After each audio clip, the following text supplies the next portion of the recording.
السلام علیکم. Tonight with شاہین کے ساتھ سید شاہین عبداللہ. آج اس شہر کی بد نصیبی لیک آف کٹیبلٹی، اختیارات کا ناجائز استعمال اور انڈسپلنری ایکشنز جو ہوتے ہیں ہمارے معاشرے پہ، اس کے اثرات کیا ہوتے ہیں. سپریم کورٹ اپنی واضح ہدایت، یعنی اتنی واضح ہدایت کہ چیف جسٹس صاحب نے یہ فرمایا کہ کیا میں جا کے خود چائنا کٹنگ کو توڑوں؟ نہیں توڑ سکیں. چیف جسٹس صاحب نے، سپریم کورٹ نے کہا کہ جی آپ ایس او پیز پہ عمل کریں، نہیں ہوئی. سپریم کورٹ نے کہا کہ اسکولوں کی جو وینز ہے، جو ٹرانسپورٹ ہے، اس میں سے سی این جی کو نکال دیا جائے، نہیں عمل ہوا. اچھا، عمل نہ ہونے کی وجہ کیا ہے؟ لیک آف کٹیبلٹی، اختیارات کا ناجائز استعمال. ایک ٹرانسپورٹر ہے، اس کی 20 گاڑیاں ہیں، 4 ایس او اس کے پے رول پہ ہیں. پے رول پہ سے مراد یہ ہے کہ وہ ایس او لگتا ہے، وہ اس سے اپنا انویلپ لے کے چلا جاتا ہے. اس کی گاڑیوں کو کوئی کسی پولیس پیکٹ پہ روکا نہیں جا سکتا ہے، کیونکہ اس کے بعد ٹوکن ہوتا ہے.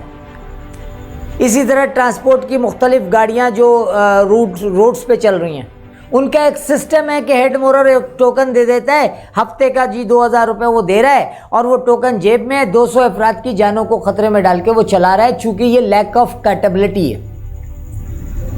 اچھا، جہاں دیکھیں، میں ایک بہت چھوٹی سی مثال دیتا ہوں کہ آپ کے گھر میں انڈر گراؤنڈ پانی کے ٹینک میں پانی بھرا ہوا ہے، آپ موٹر چلاتے ہیں، اوور ہیڈ ٹینک میں بھر لیتے ہیں، آپ کے سارے نلکوں میں پانی آ جاتا ہے.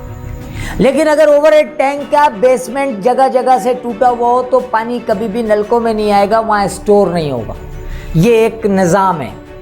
اگر آپ اپنے نظام کو صحیح کرنا چاہتے ہیں تو آپ کو اثر نو ان کی تدوین کرنی پڑے گی. آپ کو وہ سسٹم ڈیمولش کرنا پڑے گا. دیکھیں، سن 2006-2007 میں اس شہر کے رہنے والوں نے دیکھا کہ اگر کوئی ایس او ٹریفک کے قوانین پہ پابندی نہیں کراتا ہے تو علاقائی ناظم جا کر کے اس کو دبوچ لیتا ہے کہ جی تمہاری وجہ کر یہ نقصان ہو رہا ہے. اختیارات گراس روٹ لیول پہ تھے. اب کیا ہے؟ ڈی آئی جی ٹریفک کے پاس ایک ٹرانسپورٹر جاتا ہے، وہ کہتا ہے میری 200 بسیں اس روٹ پہ چل رہی ہیں، آپ یہاں فلاں آدمی کو ایس او لگا دیں، یہ 5 لاکھ روپے لے لیں، یہ 2 لاکھ روپے لے لیں. اب میڈیا کچھ بھی بولتی رہے، ایس او اس ٹرانسپورٹر کی ہی زبان بولے گا. یہ لیک آف کٹیبلٹی ہے، یہ سسٹم کا فیلیور ہے. اچھا، سسٹم کا فیلیور کبھی بھی ایک سطح پہ نہیں ہوتا ہے، ہمیشہ اوپر سے نیچے آتا ہے. میں بہت چھوٹی چھوٹی سی مثالیں جو لوگوں کے عام زندگی، عام فہم میں ہے. کراچی یونیورسٹی، گورنر کی ماتحت ادارہ ہوتا تھا، گورنر چانسلر ہوتا تھا ہر یونیورسٹی کا. 18 امینڈمنٹ کو لے کر کے یونیورسٹیز کو سی ایم صاحب کا ماتحت بنایا. آپ یونیورسٹیز کا حال دیکھ لیں کیا ہے. جو تعلیم گاہیں ہماری سیرت کی، ہماری دانشوری کی منبع ہوتی تھی، سورسز ہوتے تھے، آج وہ صرف فحاشی کے اڈے بن گئے. ایسا کیوں ہے؟ کیا پڑھانے والے نہیں ہیں یا پڑھنے والے نہیں ہیں؟ دیکھیں، پڑھانے والے بھی ہیں اور پڑھنے والے بھی ہیں، لیکن لیک آف کٹیبلٹی، انڈسپلنری ایکشنز نے آپ کی یونیورسٹی کے نظام کو تباہ کر دیا. یعنی پسند اور ناپسند منمانیاں اس طرح کی جاتی ہیں کہ جو شخص جتنا برا ہے وہ اگر سی ایم کے دستخط سے آ گیا تو وہ وائس چانسلر بھی بن سکتا ہے. بالکل اسی طرح سے سرکاری ہسپتالوں کی حالت زار دیکھیں آپ. وہاں ایم ایس جو ہے پولیٹیکل انفلوئنس سے آتا ہے، اس کو عوام کی پرواہ نہیں ہوتی ہے، اس کو پیشنٹس کی پرواہ نہیں ہوتی ہے.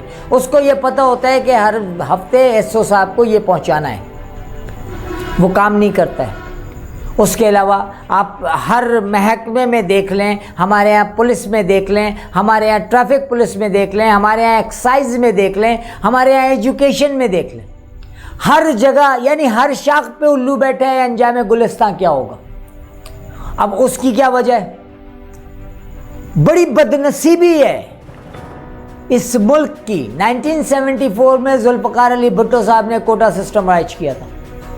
جی ایم سید صاحب پیپلز پارٹی سے متنفر تھے، انہوں نے ذوالفقار علی بھٹو کی مخالفت کی تو بھٹو نے جا کر کہا بابا 30 سال کے بعد میرے اس ایکشن کا پھل ملے گا تمہیں، 40 سال کے بعد پھل ملے گا تمہیں. اور آج ان کو پھل ملا. کیسے ملا؟ آپ اسٹیٹسٹکس دیکھ لیں، ہر کلیدی عہدے پر سندھی اسپیکنگ لوگ بیٹھے ہیں. کیوں بیٹھے؟ کیونکہ کوٹا سسٹم کے ذریعے سے انہوں نے جو پلاننگ کی تھی وہ 40 سال کی تھی. نو ڈاؤٹ ذوالفقار علی بھٹو شہید از اے انٹلیکچوئل، از اے ڈیول جینیس. اور ہماری بدنصیبی یہ ہے کہ ہم کہتے ہیں کہ سب سے پہلے پاکستان، اور وہ کہتے ہیں کہ سب سے پہلے ہم. پاکستان کی سالمیت سے، پاکستان کی بقا سے ان کا کوئی تعلق نہیں ہے. کتنی عجیب سی بات ہے کہ سندھ جو کبھی بھی 200 سالوں سے کراچی جو سندھ کا حصہ نہیں تھا اس کو سندھ کا حصہ ڈکلیئر کر کے، جو کہ بزنس ہب ہے، جو کہ ریونیو دیتا ہے، اس ملک کی 70% لوگوں کو کھانا کھلاتا ہے کراچی. اس شہر کو آپ بھوکا رکھتے ہو یار. اس شہر کو آپ نے اندھیروں میں ڈال رکھا ہے. اس شہر کی سڑکوں کو آپ نے کھڈے اور نالوں میں تبدیل کر دیا ہے. یعنی اس شہر کا جو بجٹ ہے وہ بھی آپ اس شہر کے باہر جا کے لگا رہے ہیں. آخر اس دشمنی کی وجہ کیا ہے؟ آخر اس دشمنی کی وجہ کیا ہے؟ اگر آپ پاکستان کے مخلص ہیں تو آپ کو اس شہر کا مخلص ہونا پڑے گا، کیونکہ یہ شہر اس ملک کی شہرگ ہے. اور یاد رکھیے گا، بیمار جسموں میں شہرگ کمزور کیا جاتا ہے سب سے پہلے. تو آپ کے ملک کو بیمار کرنے کے لیے آپ کے شہر کو کمزور کیا جا رہا ہے. یعنی کتنی عجیب سی بات ہے کہ سندھو دیش کا نعرہ لگانے والے جوہر چورنگی پہ کھڑے ہو کر کے سندھو دیش کا نعرہ لگاتے ہیں. اس کی وجہ یہ ہے کہ اگر ارباب اختیار جاگ بھی جاتے ہیں تو ان کے آرڈرز نچلی سطح تک منتقل ہوتے ہوئے تبدیل ہو جاتے ہیں. تو یہ لیک آف کٹیبلٹی جو ہے، یہ ہمارے ان ڈسپلنری ایکشنز جو ہیں، یہ جو ہماری لوپ ہولز ہیں، یہ ہمارے معاشرے کو دن بدن زبوحالی کی طرف لے جا رہے ہیں. اور اسی زبوحالی کی وجہ سے پاکستان کمزور ہو رہا ہے. ایشین ٹائگر بنایا پاکستان کو. اللہ نے چاروں طرف نعمتیں ہی نعمت دیں. اتنا خوبصورت معاشرہ دیا، اتنے خوبصورت باغ دیے، اتنے خوبصورت پہاڑ دیے. پاکستان کا جو ناردرن ایریا ہے، اگر وہ سوئٹزرلینڈ کے پاس ہوتی تو سیاحت کے شعبے میں دنیا کے پہلے نمبر پہ ہوتا. اتنا اچھا اللہ نے نعمتوں سے نوازا، اور پھر اس ملک کے پولیٹیشین دے کے سب تباہ کر دیا.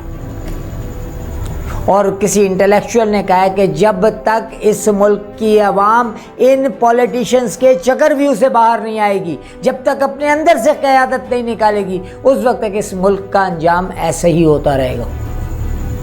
ہمیں 2 لخت کر دیا گیا، پاکستان کو 2 ٹکڑے کر دیا گیا. کرنے والوں کے لیے حمود الرحمن کمیشن نے کیا رپورٹ دی آج تک شائع نہیں ہوئی. خان لیاقت علی خان کا مرڈر ہو گیا، ان کو شہید کر دیا گیا، اس کی رپورٹ بنی، آج تک وہ تشت ازبام نہیں ہوئی. ہمارے یہاں بڑے بڑے کرمنلز کو سزا دی جاتی ہے لیکن اس کو ہائی لائٹ نہیں کیا جاتا ہے. اس کی سب سے بڑی مثال غلام اسحاق خان، ایک کلرک سے صدر پاکستان تک جوڑ توڑ کر کے پہنچے. کیا ان کے ببلیوگرافر نے نہیں لکھا کہ وہ کون سے غلط راستوں سے اوپر گئے؟ اس کو آپ چھوڑ دیں، سب چیزوں کو چھوڑ دیں. ایک جج نے پرویز مشرف کے لیے لکھا کہ اگر اس کی ڈیتھ ہو گئی تو انتقال کے بعد اسے پھانسی دی جائے، ڈی چوک پہ لٹکایا جائے. اسے شرم نہیں آئی اس شخص کے بارے میں یہ لکھتے ہوئے جو افواج پاکستان کا سپہ سالار تھا.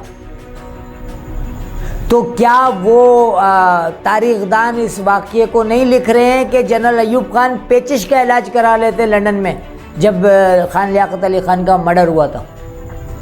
4تھے نمبر پہ رہنے والا جنرل ایوب خان جو CNC کی میرٹ لسٹ میں 4تھے نمبر پہ تھا، وہ اس نے جنرل افتخار کے ایئر کریش ہوتا ہے، لاہور سے کراچی جاتے ہوئے جہاز کریش ہو جاتا ہے. جنرل افتخار جو کہ نامینیٹڈ CNC تھے، جنرل نیلسن کے بعد ان کو شہید کر دیا جاتا ہے اور ایوب خان صاحب جو ہیں وہ CNC بن جاتے ہیں.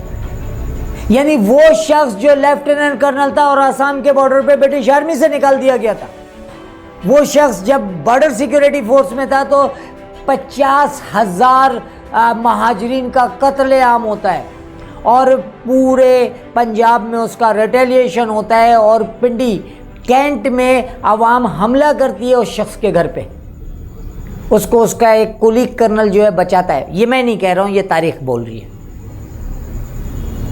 تو پاکستان کی افواج پاکستان کو سیاست میں، افواج پاکستان کو تجارت میں شامل کرنے والا شخص جو ہے اس کے خلاف کوئی ایکشن کیوں نہیں ہوا؟ حمود الرحمن کمیشن میں ساری ڈیٹیلز ہیں، میں نے خود پڑھی، اس پہ ایکشن نہیں ہوتا ہے۔ اور ایک جج ایک پولیٹیکل انفلوئنس میں کہتا ہے کہ پرویز مشرف صاحب کی اگر ڈیتھ ہو جاتی ہے تو ان کو 5 دفعہ لٹکایا جائے ڈی چوک پہ، اسے شرم نہیں آتی ہے؟ وہ شخص کے بارے میں کہہ رہا ہے جس نے خانہ کعبہ کو مرتدوں سے آزاد کرایا تھا، وہ شخص کے بارے میں کہہ رہا ہے جس نے کارگل میں ہندوستان کے دانت کھٹے کیے تھے۔ ٹونائٹ وتھ شاہین کے ساتھ سے شاہین عبداللہ کو اجازت دیجیے گا، اپنا اپنے اقربا پاس پڑوس کا خیال رکھتے ہوئے بہت شکریہ۔